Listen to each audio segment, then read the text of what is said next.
back when Alien first came out, this book came out as well, and I adored this book. I think I read it daily, studying all the images throughout it. Fantastic book, highly recommend it. I mean, I think they re-released it over the years, but this is the original, £2.50. Yes, yeah. But anyway, loved the book, and there was one thing out of everything, one photo I was always drawn to, and that's this.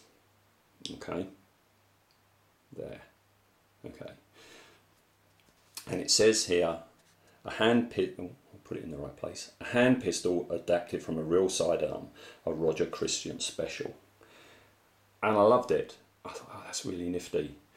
Of course, you never really see it in the film. I think it's on the table in a couple of shots when they're deciding how they're going to catch the alien, but nobody's ever carrying it.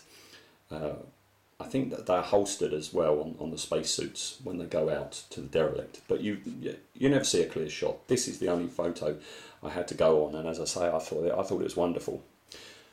The internet's come along since then, and it's quite easy to find out information on what gun it was made from and clearer photos. So with that, I thought I'd have a go at making my own, and this is it. Now, the actual basis of it isn't the real gun. I can't remember the name of the gun that was used, and I can't remember the name of the guy that supplied this. I'll put it in the show notes afterwards. If you just scroll down to the bottom, I'll have the information. But it's a beautiful resin kit. The gun weighs a ton. Okay, so this is a resin kit that I got. I tried finding one of these for myself because that looks like it's a hose adapter or something like that was bunged on the end. In the end, after going around all the hardware stores and stuff like that, I couldn't find anything, so I got it from the same guy that I got the gun from. Also, this single point scope, I think it was called, or something like that. These are incredibly hard to find now because, like so many items from the 70s and 80s, you know, prop builders used them, and therefore they become collectible. Okay, because people want to make their own. So I think this was a resin copy of one. This isn't a genuine one, but he did Sean. That's it, Sean Morgan on the RPF. Sean Morgan. That's come back to me. He did a brilliant job, absolutely brilliant job of casting this. It came with the metal attachment thing there. It's got the little red dot in there. Looks fantastic. So that was from Sean. That was from Sean. That was from Sean.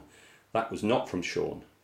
That is a 70s telescopic scope, which I found in my mum's attic back in the mid 70s onwards. I was scratch building tons of models and props and things like this, and I had a habit of just keeping things in boxes because, hey, you never know, I might use it one day. And back in the 70s I had an air rifle, and this is my old air rifle telescopic sight, and it's just been sat up there since the 70s, and it's like and it was so spooky because it was pretty much about the same time that I was looking around for one. I found one up in my mum's attic. It had been there all this time. So that's a genuine scope on the top. The rest is resin. What else? Had to paint it up, and that was a bit tricky because if you look at the original, the paint job is this mottled coppery effect. So it was kind of tricky. Can you see that?